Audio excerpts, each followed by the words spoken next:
untuk sikap politik Projo secara resmi, tadi juga sudah kami utarakan ke teman-teman bahwa Projo dalam menentukan sikap politik dukungan resminya terhadap Capres-Cawapres di 2024, kami masih menjalankan mekanisme di internal organisasi kami berupa konferda di tiap provinsi.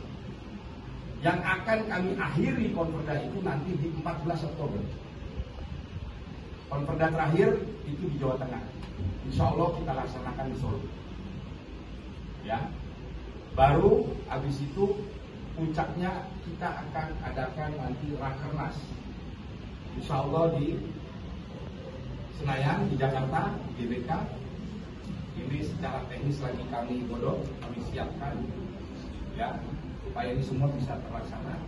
Dan saya sampaikan dengan jelas ke teman-teman semua, untuk sikap resmi dukungan Projo Capres-Cawapres 2024, Projo tegak lurus ke Jokowi.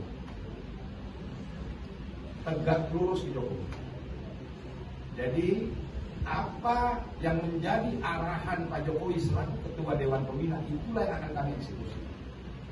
Jadi tidak mungkin Projo berbeda dengan Pak Jokowi. Perintah ke kiri kita ke kiri, perintah ke kanan kita ke kanan. Itu yang perlu saya sampaikan. Ya, jadi tentu Rakernas kita harus siapkan, tapi secara paralel kita masih menunggu arahan dari Ketua Dewan Pembina kami.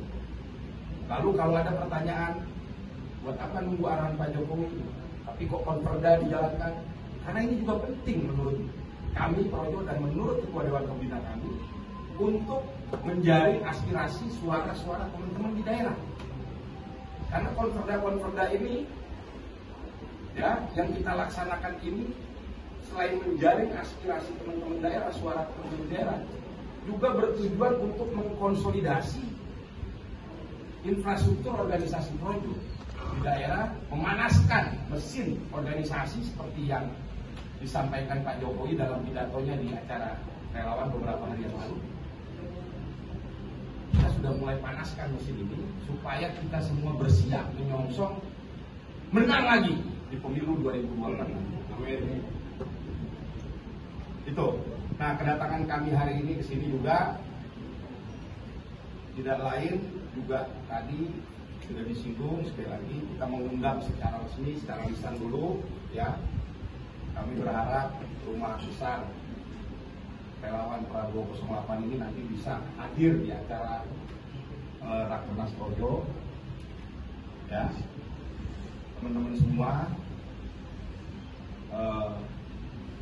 Projo juga akan melakukan kunjungan balasan, ya, ke beberapa tempat. Besok kami akan mendatangi kantor relawan juga di Pasar Minggu. Tim 8 relawan Prabowo, ya, di Pasar Minggu. Kami akan datangi ke sana jam 11 di Pasar Minggu. Nanti undangannya kami sampaikan. Sore hari kita akan balas juga kunjungan teman-teman PSI yang tempoh hari sudah datang juga ke Projo. Jadi jam 4, jam 5 sore kami akan merauh ke kantornya PSI. Lusa kami juga akan berkunjung ke kantor-kantor atau rumah-rumah relawan-relawan dan seterusnya sampai dengan hari Kamis, ya. Untuk apa tujuan dari kami datang?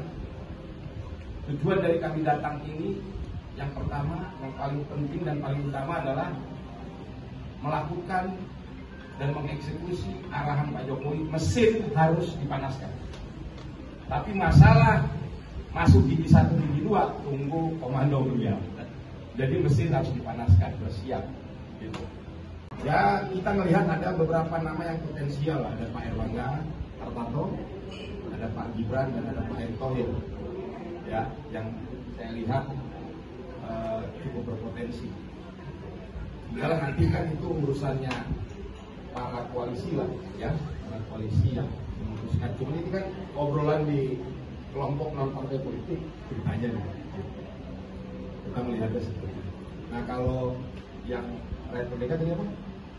Partainya Prabowo selalu Ya, ya wajar saya pikir Pak Prabowo menyatakan itu karena Pak Prabowo kan bagian dari kabinetnya Pak Jokowi. Tidak mungkin Pak Prabowo tidak bicara seperti itu. Dia bagian dari kabinetnya Pak Jokowi. Bahwa dia adalah bagian dari timnya Pak Jokowi. Karena dia juga ada di kabinet. Jadi sulit kalau orang yang di luar kabinet mau mengklaim seperti itu.